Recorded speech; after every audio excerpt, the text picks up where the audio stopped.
1 point कितना दिया है 1.3। परिमेय 1.3 क्या कह रहा है, कह रहा है कि मान लीजिए P एक अभाज्य संख्या है। मान लीजिए P एक कौन सी संख्या, अभाज्य संख्या है, ठीक है। यदि P डैश a स्क्वायर को विभाजित करती है तो P a को भी विभाजित करेगी। यानी कहने का मतलब है कि किसी भी धनात्मक पूर्णांक के वर्ग को अगर किसी भाज्य संख्या से भाग देते हैं, किसी धनात्मक पूर्णांक के वर्ग को किसी भाज्य संख्या से क्या देते हैं, भाग देते हैं, ठीक है। कहने का मतलब है साफ सुथरा कि अगर 10 का स्क्वायर करते हैं, ठीक है, समझा कि नहीं, 10 का स्क्वायर करते हैं, भाग दे रहे हैं, अभाज्य संख्या से भाग दे रहे हैं, तो ये 10 का स्क्वायर कितना हो जाएगा 100 हो जाएगा। और ये 5 से कट रहा है कितना बार में, तो ये कह रहा है कि स्क्वायर करने पर भी कटे और स्क्वायर अगर नहीं करें तब पर भी कटे।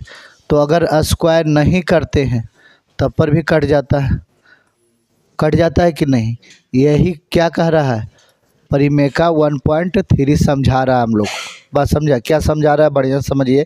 कह रहा है कि किसी भी धनात्मक पूर्णांक के वर्ग को अगर किसी अभाज्य संख्या से भाग देते हैं, ठीक है, एक लाइन में हमको लगता है आप लिख लीजिए तो बढ़िया रहेगा, ठीक है, तो समझ में आएगा कि परिमेय का जो है 1.3 कह क्या रहा है, समझे कि नहीं।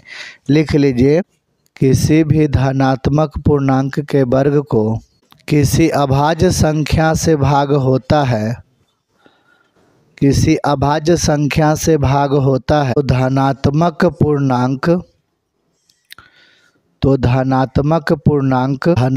पूर्णांक का वर्ग हटाने पर भी भाग लगना चाहिए। क्या समझ गए, ये परिमेय का जो है 1.3 कंप्लीट हो गया। चलिए आगे बढ़ते हैं। अब परिमेय जो है, परिमेय ये चलते हैं 1 पॉइंट कितना है 1.4। इसमें समझिए परिमेय 1.4 में कह रहा है कि सिद्ध कीजिए कि √2 एक अपरिमेय संख्या है। अब एक चीज़ समझिए, उदाहरण में जो है, उदाहरण में √3 दिया हुआ है सिद्ध करने के लिए, √2 है ना जी, √2 है, √3 भी है क्या, √3 भी है, उदाहरण में √2 भी है, √3 भी है।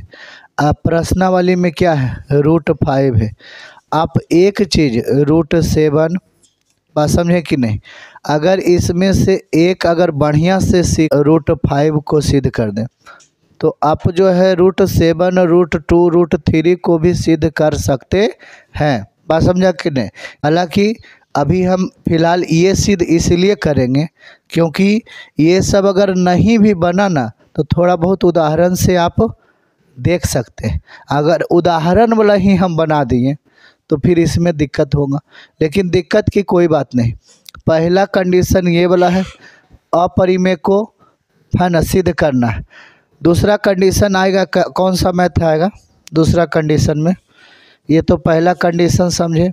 दूसरा कंडीशन में आएगा 3 + 2√5 या करके 5 - है ना, रूट के क्या है, √3। ये कंडीशन में एक ऐसा आएगा ये वाला सिद्ध करने के लिए, ठीक है। 2 कंडीशन देख लिए सिद्ध करने का, एक तो सिंपल और एक थोड़ा सा प्लस माइनस में आएगा, ठीक है। अब तीसरा कंडीशन में क्या आएगा, जैसे 1√5 और क्या दिया गया है ना 7 रूट के क्या दिया हुआ है 5 और क्या दिया हुआ है 6 प्लस रूट के क्या दिया हुआ है 7। ये सब ये तो इसी में चला गया। ये सब जो है ऐसा कंडीशन आएगा तो मिला जुला कर कितना है 3 गो कंडीशन समझना है, 3 कंडीशन समझना है सिद्ध करने वाला। और सिद्ध करने वाला 5 नंबर में भी और 2 नंबर में भी, ठीक है। 5 नंबर में थोड़ा सा लॉन्ग जाएगा और 2 नंबर में शॉर्ट में जाएगा। तो ये सब शॉर्ट वाला है, ये सब लॉन्ग वाला है, ठीक है, समझा कि नहीं। तो पहले सबसे पहले अभी हम क्या सिद्ध कर रहे हैं, एक √5 को अगर आप बढ़िया से समझ जाइएगा, आशा करते हैं कि ये सब बना दीजिएगा। क्लियर है कि नहीं? चलिए तो शुरू करते हैं। क्वेश्चन क्या है? क्वेश्चन है, सिद्ध कीजिए कि √5 एक अपरिमेय संख्या है। ये क्वेश्चन है कि सिद्ध कीजिए कि √5 एक कौन सी संख्या है? अपरिमेय संख्या। क्या आपको लगता है कि √5 एक अपरिमेय संख्या है? सही में अपरिमेय संख्या है। बात समझे कि नहीं? √5 जो है अपरिमेय संख्या सही में है, लेकिन अब सिद्ध करना है तो थोड़ा गलत भी मानना पड़ता है। बात समझा? मैथ है। अब यहाँ पर जो है जस्ट ये अपरिमेय संख्या है तो इसका जस्ट अपोजिट मानेंगे। इसका जस्ट क्या मानेंगे? अपोजिट मानेंगे। अपोजिट कहेंगे कि माना बढ़िया से माना √5 एक परिमेय संख्या है। परिमेय संख्या है। आप समझें इस चीज़ को? अपरिमेय संख्या था, अपोजिट में मान लिए कि कौन सी संख्या है? परिमेय संख्या है। ठीक है, क्योंकि परिमेय संख्या तो जान रहे नहीं है, जान रहे हैं √5 परिमेय संख्या नहीं है, लेकिन सिद्ध करना है ना, सिद्ध करना है। अब यहाँ पर क्या लिखे? माना अगर परिमेय संख्या है तो √5 बटा है ना 1p/q के रूप में लिखेंगे कि नहीं? अगर परिमेय संख्या को p/q के रूप में लिखते हैं तो यहाँ पर क्या लिखेंगे? जहाँ p व q, या ऐसे लिखो p और q सह अभाज्य है। ठीक है, और जब सह अभाज्य है तो q = नॉट 0 होगा, यानी q जो है 0 नहीं हो सकता। बात समझे कि नहीं? ठीक है, ये कंडीशन है ये लिखने के बाद। p और q क्या है? सह अभाज्य। सह अभाज्य जिसका मासा क्या? 1 होता है। जिसका मासा क्या होता है? 1 होता है। ठीक है, अब अगर आप ऐसे क्रॉस मल्टीप्लिकेशन करिएगा, इससे इसमें गुना, इससे इसमें गुना, तो अगर p से गुना करिएगा 1 में तो p होगा, और ये √5 का क्या हो जाएगा? q हो जाएगा। क्या समझ में आया? अगर आप देखिएगा तो ये q बराबर जो है p रूट के क्या हो जाएगा? 5 करेंगे। दोनों तरफ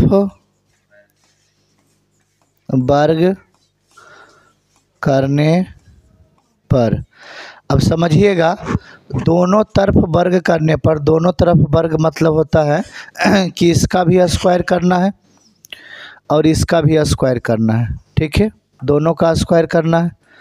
जब दोनों का स्क्वायर करेंगे तो ये तो q स्क्वायर हो जाएगा, और ये क्या p स्क्वायर होगा, लेकिन ये तो 5 हो जाएगा कि नहीं? अब ये जो है ये वाला समीकरण फर्स्ट, ये समीकरण फर्स्ट, क्या समझ पाए? अब जब समीकरण फर्स्ट हो गया तो इसमें कंडीशन क्या क्या है वो कंडीशन को समझिए। सबसे पहले कंडीशन क्या समझिएगा कि q है ना, q एक पूर्णांक है। जब q एक पूर्णांक है तो q स्क्वायर भी एक पूर्णांक होगा। बात समझे कि नहीं? q स्क्वायर भी है ना एक पूर्णांक है। q स्क्वायर भी एक पूर्णांक है। जब q स्क्वायर एक पूर्णांक है तो ये p और है ना रूट के क्या है? 5। तो यहाँ पर कहेंगे कि p स्क्वायर रूट के 5 जो है, ठीक है, भी एक पूर्णांक होगा, जब पूर्णांक होगा तो पी स्क्वायर 5 से रूट के क्यों लिख दिए, रूट के नहीं होना चाहिए, रूट के यहाँ पर नहीं होना चाहिए था।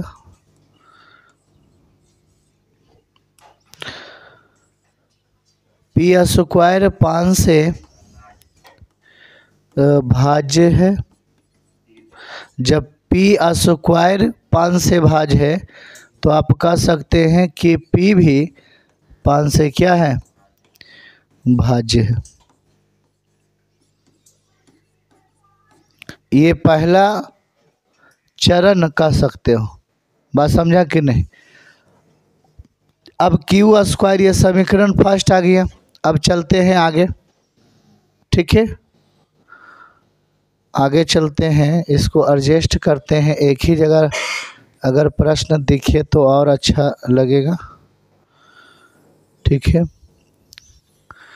एक ही जगह दिखना चाहिए।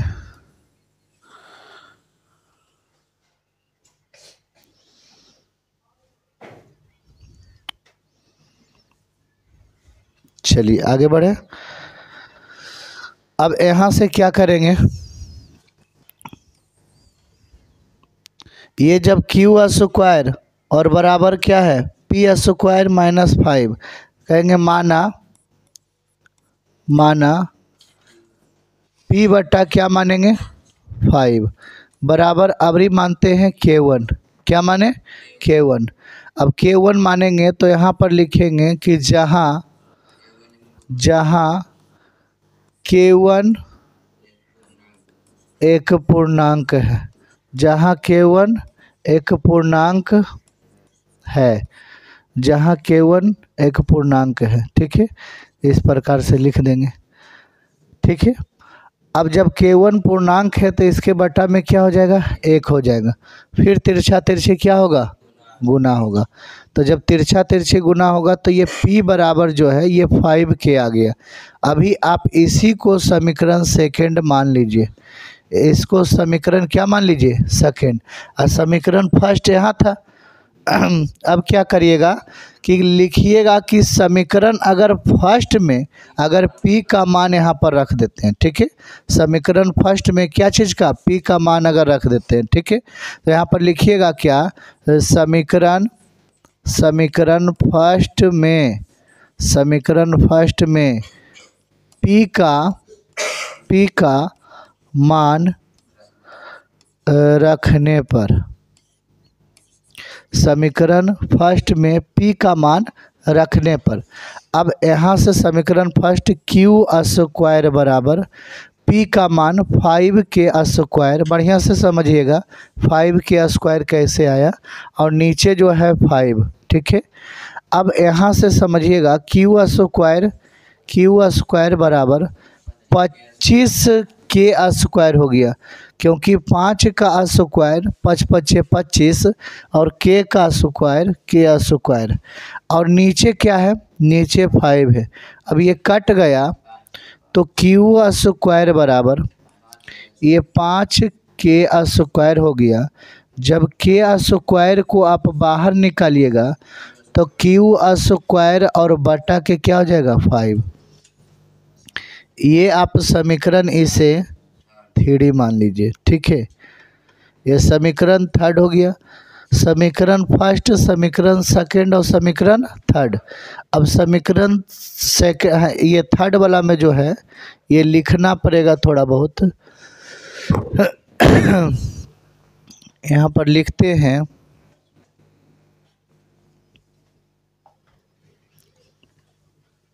यहाँ पर लिखते हैं कि K1 एक पूर्णांक है। जब K1 एक पूर्णांक है तो है ना, तो K स्क्वायर भी एक पूर्णांक है। जब K स्क्वायर पूर्णांक है तो कहिएगा Q जो है Q स्क्वायर बटा 5 भी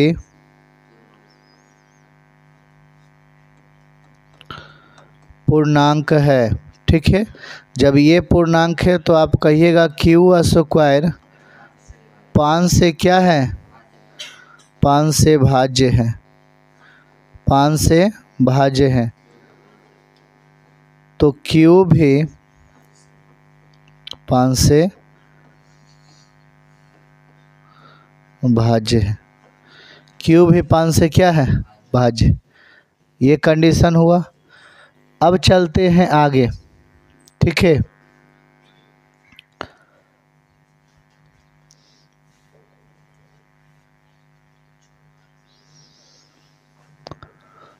अब तीसरा नंबर जो है, माना Q/5 बराबर K2 मान लेते हैं। यहाँ पर लिख देते हैं ब्रैकेट में कि जहाँ K2 एक पूर्णांक है, जहाँ K2 एक क्या है, पूर्णांक है, ठीक है।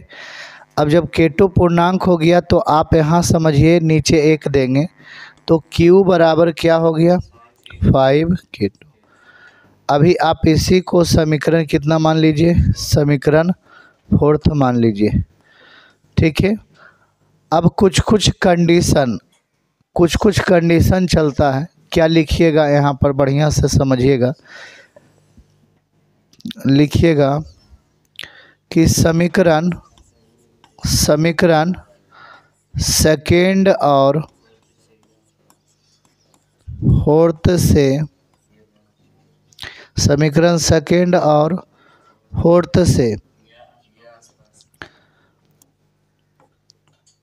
यह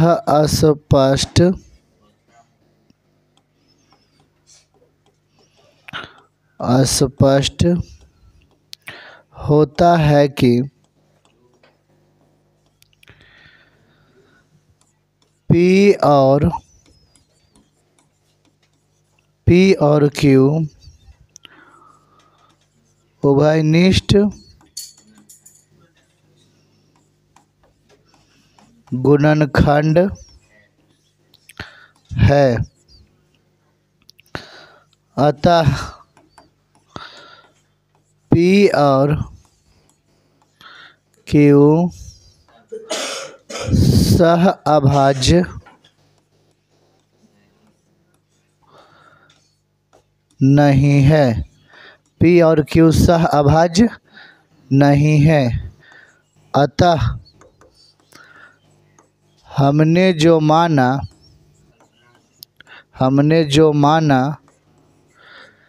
√5 एक परिमेय संख्या है, वह गलत है ना। √5 एक परिमेय संख्या, √5 एक अपरिमेय संख्या, √5 एक अपरिमेय संख्या होगा, ठीक है। इस प्रकार से जो है √5 सिद्ध हुआ। अब √2 √7, ठीक है, जो भी आपको सिद्ध करना है, सिर्फ जहाँ पर ये 5 है, अभी आप बढ़िया से देखिए, चीज़ सब में वही लिखाएगा।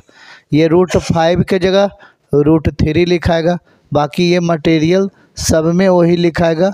सबको आप यहाँ पर जो है K मान सकते हैं, P मान सकते हैं, R मान सकते हैं, आपको जो लगे वो मानिए। जहाँ जहाँ आप देख रहे हैं 5 है, और 3 सिद्ध करिएगा तो 3 दीजिएगा, 7 सिद्ध करिएगा तो वहाँ पर 7 दीजिएगा। ये सारा जो है ना, चीज़ों को आप अपने से बना सकते हैं। क्या बना पाइएगा कि नहीं, ठीक है। अभी आपको और एक बार थोड़ा सा समझाते हैं, एक बार और बढ़िया से समझ लीजिए। और उसके बाद √5 को सिद्ध करने से पहले आप लोग √2 को सिद्ध करिएगा, ठीक है, यही चीज़ को देख देख के बढ़िया से समझ के √2 को सिद्ध कर दीजिए। ठीक है, चलिए पहले समझिए। पहले यहाँ पर क्या बताएं कि अगर √5 एक अपरिमेय संख्या है, √5 एक अपरिमेय संख्या है, तो माना √5 एक कौन सी संख्या? परिमेय संख्या। तो जब परिमेय संख्या होगा तो P/Q के रूप में लिखेंगे। तो P/Q के रूप में लिखे जहाँ P और Q सह अभाज्य है, जिसका मसा 1 होता है, जिसका मसा। तो जब सह अभाज्य है, मान रहे हैं गलत मान रहे हैं, जब सह अभाज्य है तो Q = नॉट 0, यानी कहने का मतलब है कि 0/4 हो सकता है, 4/0 नहीं हो सकता। Q = 0 का मतलब यही होता है कि अगर मान के चलिए P/Q होता है ना, P/Q होता है, तो ये 0 होगा ना तो परिमेय होगा, ये 0 होगा तो क्या होगा? परिमेय होगा। लेकिन अगर ये 0 हो गया तो इसको अपरिमेय कहते हैं। क्या कहते हैं? अपरिमेय। ठीक है, इसको क्या कहते हैं? अपरिमेय। तो यहाँ पर जो है ना, अभी परिमेय मान रहे हैं तो इसीलिए लिखे हैं Q = नॉट 0, Q जो 0 नहीं होना चाहिए। समझा ये बात को कि नहीं समझा? फिर से समझिए, बढ़िया से ही चीज़ बता रहे हैं। ठीक है, क्या बताया है कि अगर 5/0 और 0/5, बताइए इसमें परिमेय संख्या कौन है? ये परिमेय है ना, ये क्या है? परिमेय। और ये क्या है? अपरिमेय है। तो अपरिमेय है तो इसको क्या लिखते हैं? Q = not 0। किस में? Q = नॉट 0 किस में लिखेंगे? अपरिमेय में लिखेंगे। किस में? अपरिमेय में Q = नॉट 0 लिखेंगे, क्योंकि Q अगर 0 हो गया तो फिर तो अपरिमेय हो जाएगा। हमें अभी मानना है कौन सी? परिमेय मानना है। बात समझा कि नहीं? ठीक है, अब देखिए, तो तिरछा तिरछी गुना करेंगे तो P बराबर क्या आ गया? 5 है ना, √5 और Q। अब जब √5 और Q आ गया, ठीक है, तो यहाँ पर जो है Q को बाहर निकालें। Q को क्या निकालें? P/Q के रूप में लिखेंगे ना, तब ना परिमेय होगा। इसीलिए Q को बाहर निकालें ताकि परिमेय में लिखे। अब यहाँ पर हो गया क्या? P, और ये गुना में है तो ये चल गया किस में? भाग में चल गया। क्या समझ रहे हैं? तो ये हो गया है ना, दोनों हो गया बटा में। क्या हो गया? तो क्या लिखे? दोनों तरफ वर्ग करने पर, दोनों तरफ, जब दोनों तरफ वर्ग किए तो Q² बराबर P² और है ना बटा में कितना? √5²। तो ये Q² अपना स्क्वायर रहता है, क्योंकि ये चर पद है। कौन सी पद है? ये चर पद है, तो Q² हो गया। अब यहाँ पर देखिए P² जो है ये P² ही रहा, और ये √5 जो है इसका स्क्वायर करिएगा तो यह स्क्वायर से रूट खत्म हो जाएगा ना, इसीलिए यहाँ पर क्या लिखाया? 5 लिखाया। किसी को लग रहा होगा कि 25 होना चाहिए, ऐसा नहीं लग रहा है ना? ठीक है, अब यहाँ पर क्या? समीकरण फर्स्ट मान लिए। जब समीकरण फर्स्ट मान लिए तो आप समझिए कि Q जो है एगो पूर्णांक है। Q क्या है? तो वही चीज़ लिखे कि Q एक पूर्णांक है। समझिएगा, आपको लग रहा होगा कि सर यही वाला हार्ड है, यही वाला लिखने में गड़बड़ हो जाता है। नहीं होगा। देखिए, Q एक पूर्णांक है। Q क्या है? जब Q एक पूर्णांक है तो Q² भी एक पूर्णांक होगा। सिंपल सा। Q एक पूर्णांक है तो Q² भी एक पूर्णांक होगा। तो Q² भी क्या है? एक पूर्णांक है। जब Q² एक पूर्णांक है तो आप कहिएगा, यहाँ पर क्या कहिएगा कि P² बटा क्या है? 5। P² बटा 5 भी एक क्या है? पूर्णांक है। क्या है? पूर्णांक है। जब ये भी पूर्णांक है तो कहिएगा कि P² 5 से कौची है? भाज्य है। कौची है? भाज्य है। तो जब भाज्य है तो P भी तो 5 से भाज्य हो जाएगा, सिर्फ स्क्वायर रहेगा तो भाज्य हो जाएगा, क्योंकि परिमेय जो है कितना? 1.3 कहता है ना कि दोनों भाज्य होना चाहिए। अगर है ना 10 का स्क्वायर अगर भाज्य है 5 से तो स्क्वायर हटाने पर भी भाज्य होना चाहिए। अभी जस्ट बताएं, बात समझा कि नहीं? ठीक है, तो वही चीज़ कह रहा है कि P² अगर 5 से भाज्य है ना, तो ये P भी 5 से भाज्य होगा। क्लियर है? अब ये वाला समझें बढ़िया से। ठीक है, अब देखिए अब क्या करिएगा, इधर आ गए है ना, इधर एक मैटर तो उधर हो गया। अब यहाँ पर देखिए क्या माना, क्या किए, माना P/5, P/, यहाँ पर क्या मान लिए K1। आपके मर्जी है, चर पद में कुछ भी मान सकते हैं, KPLABXY कुछ भी, ठीक है, समझा कि नहीं। मेरा नाम से K है, हम K मान लिए, लेकिन K अच्छा रहता है, थोड़ा बहुत K अच्छा रहता है, बात समझे। जैसे चर पद में, अब चर पद में हमेशा मैथ बनाते हैं तो ABCD से बनाते हैं, XYZ से बनाते हैं, है ना, समझा, PQR से बनाते हैं। ये सब थोड़ा सा फेमस है, बात समझे कि नहीं, ये सब क्या है, फेमस, ठीक है। तो जो फेमस है वही लीजिए तो अच्छा लगे, ठीक है। तो यहाँ पर K1 मान लिया, जहाँ K एक क्या है बताइए, K क्या है, पूर्णांक है, K क्या है। अब देखिए इस तिरछा तिरछी गुना किए तो P को गुना किए 1 से P और 5 को गुना किए K से, तो 5, क्लियर हुआ। अब देखिए समीकरण फर्स्ट में P का मान रखने पर, समीकरण फर्स्ट में P का मान, समीकरण फर्स्ट इधर से लाए और P का मान रख दिए। समीकरण फर्स्ट देखे हैं कि नहीं, समीकरण फर्स्ट आपको पता है कितना है जी, बताइएगा। हाँ, समीकरण फर्स्ट देखिए, हाँ समीकरण फर्स्ट ये वाला कह रहा है कि Q², यहाँ पर लिख दिए Q²। यहाँ पर कह रहा है कि P² के जगह पर ये वाला P² रखिए, ये P के मान यहाँ रखिए, तो P² यहाँ पर है, तो 5K और स्क्वायर ये सूत्र में था तो स्क्वायर यहाँ से दिए। अब यहाँ सूत्र नहीं, वहाँ मान था तो मान में रखे, और ये कितना है 5, तो यहाँ 5 रखे, नीचे 5 था 5 रखें। अब देखिए Q² ही हो गया, 5 का स्क्वायर 5 × 5 = 25, K का स्क्वायर K² और बट्टा क्या हो गया 5, 5 से 25 कट गया कितना बार में, 5 बार में, ठीक है। तो K² बराबर क्या हो गया 5K², 5K²। समझ में आया कि नहीं, बढ़िया से।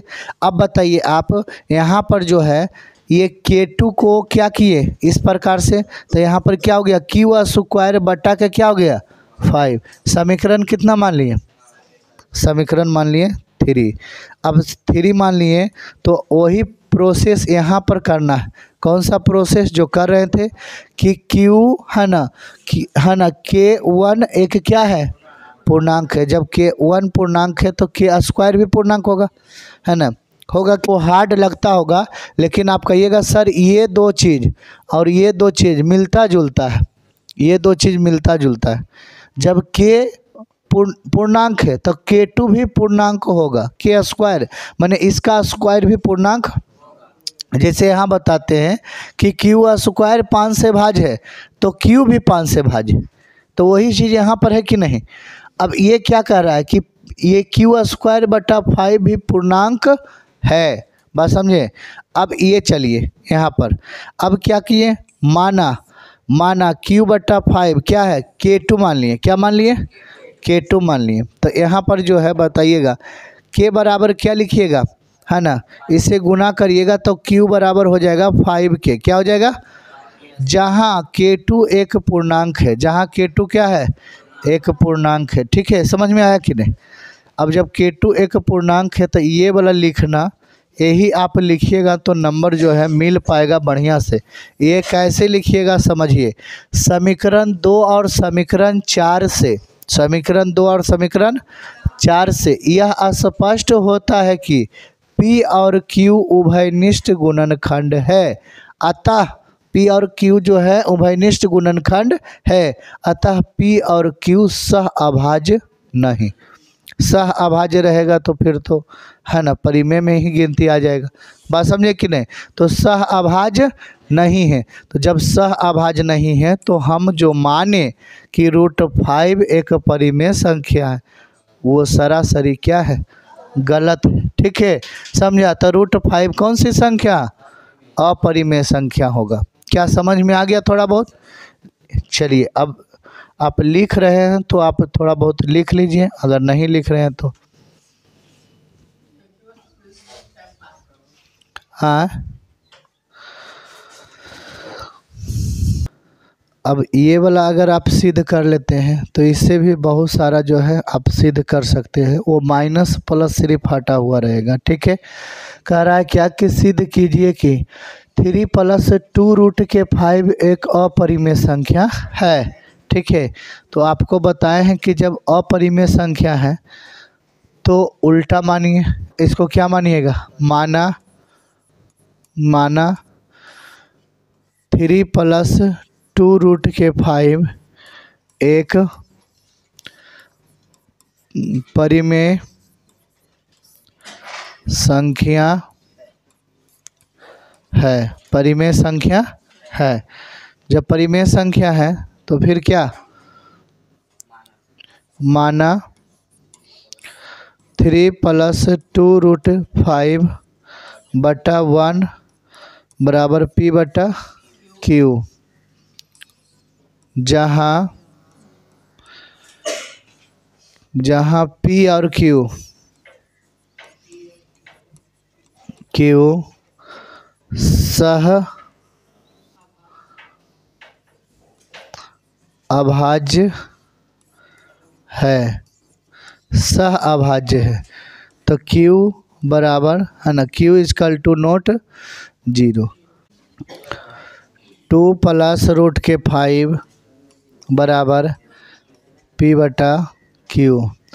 प्लस वाला चीज़ उधर जाएगा तो कोची में माइनस के क्या हो जाएगा, 3 माइनस के क्या हो गया, नीचे क्या है 2 + √5 बराबर, बताइएगा Q LCM में होगा कि नहीं। यहाँ पर क्या हो जाएगा, P माइनस क्या हो जाएगा 3Q हो, 3Q हो गया। अब आपको क्या लग रहा है, ये वाला जो है गुना वाला चीज़ जो है इधर चल जाएगा तो भाग में, तो आप कहिएगा, क्या कहिएगा जो समझिए। ठीक है, कहिएगा रूट के क्या, रूट के 5 बराबर P - 3Q और बटा के क्या हो जाएगा, Q हो जाएगा। ओह सॉरी, इधर 2Q हो जाएगा। ये वाला हो गया ना, इसी को समीकरण फर्स्ट मान लेंगे। गप नहीं, इधर क्या लिखेंगे, P और Q एक पूर्णांक है ना, P और Q पूर्णांक है। उसके बाद जब P - 3Q और बटा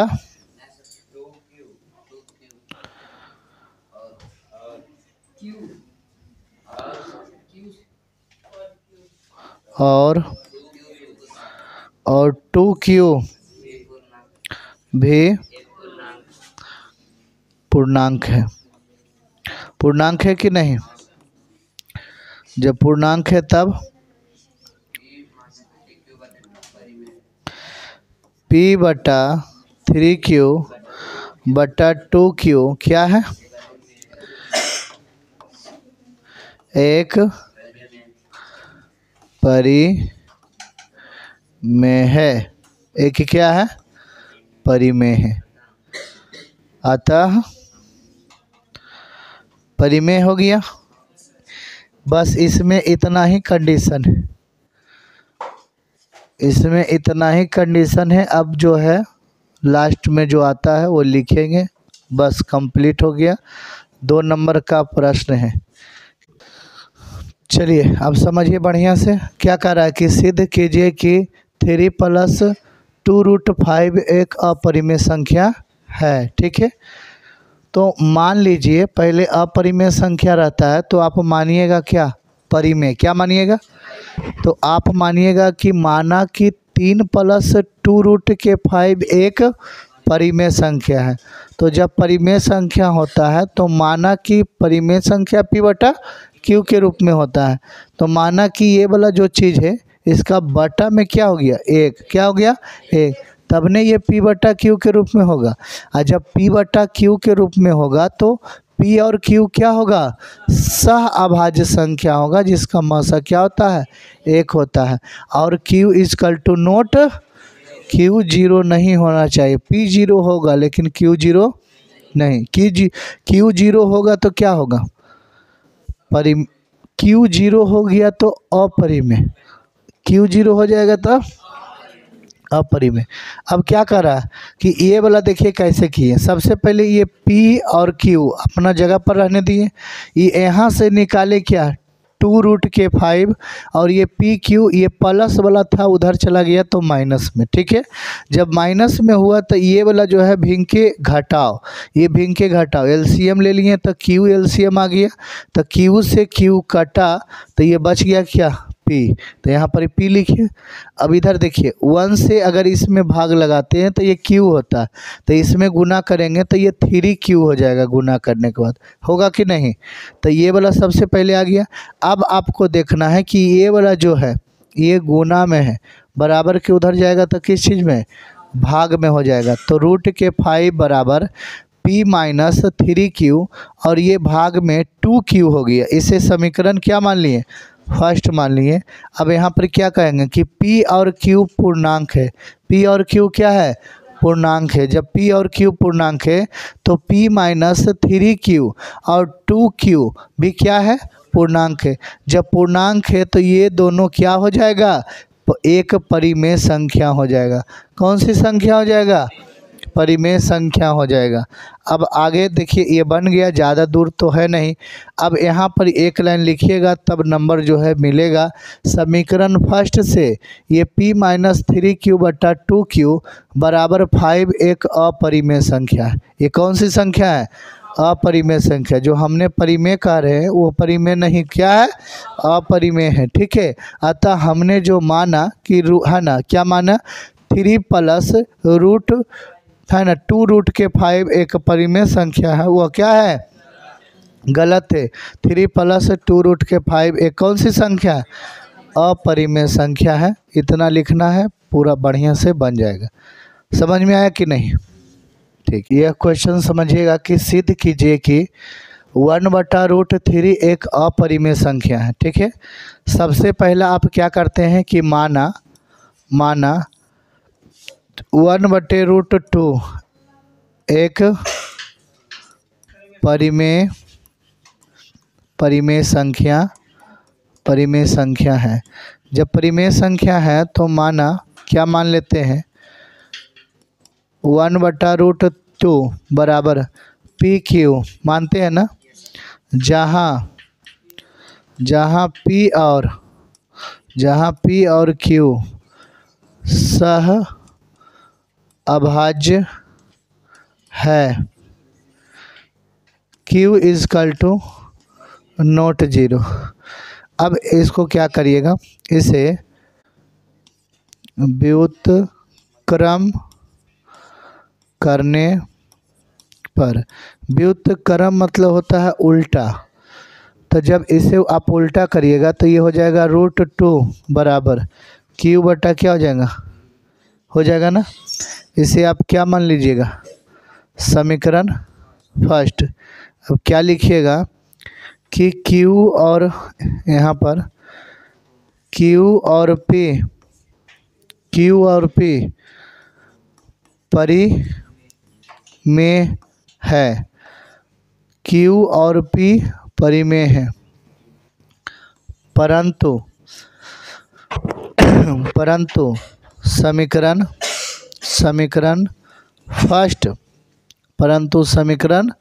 फर्स्ट क्या कर रहा है, Q बटा P बराबर √2 एक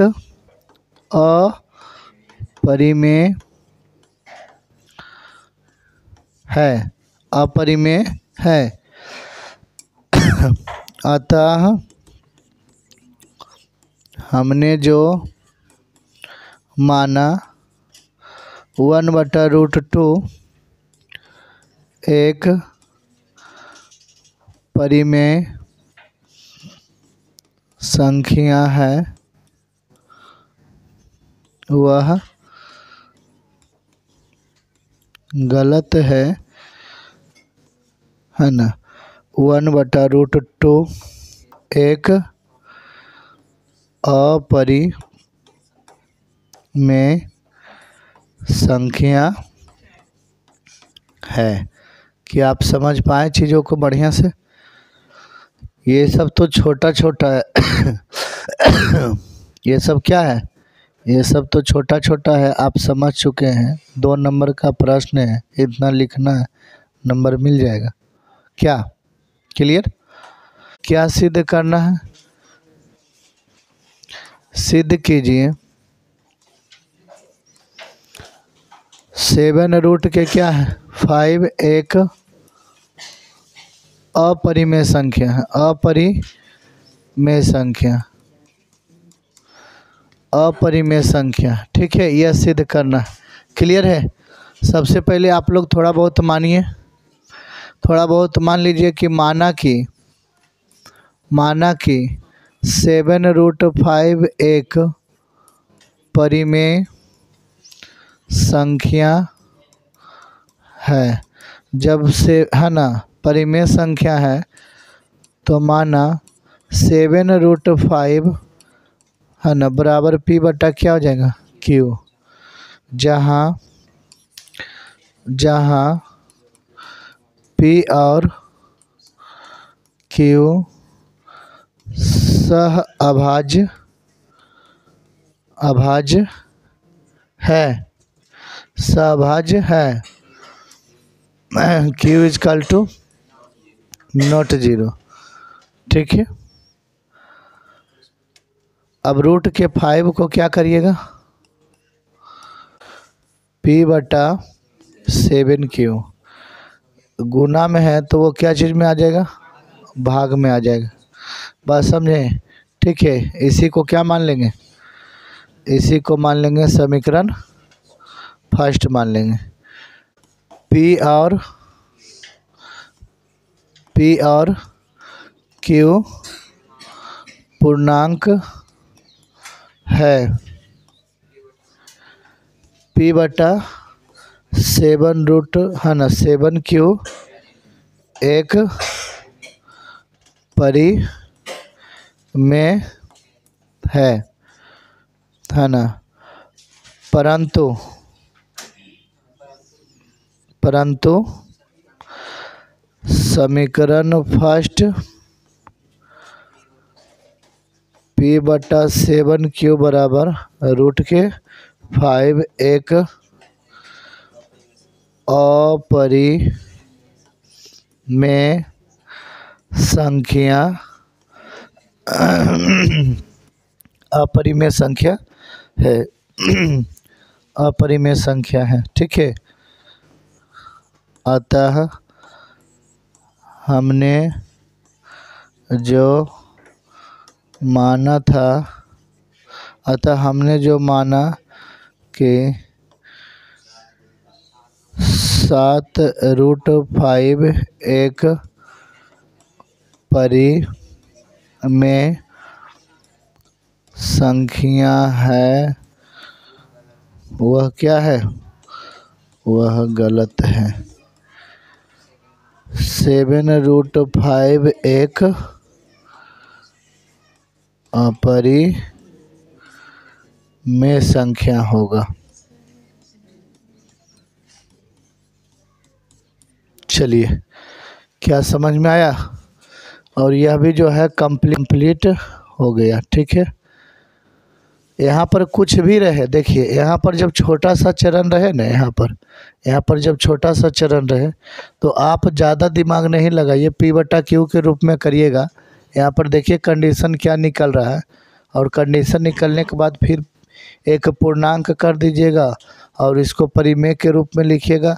लेकिन ये 7Q जो है परिमेय है, लेकिन ये रूट में जो बराबर में 5 है, ये कौन सी संख्या? अपरिमेय हो जाता है। तो वही लिखे, परंतु समीकरण जो है फर्स्ट ये तो अपरिमेय है, लेकिन P/7/Q जो है ये तो है परिमेय है, लेकिन ये पूरा क्या है? अपरिमेय।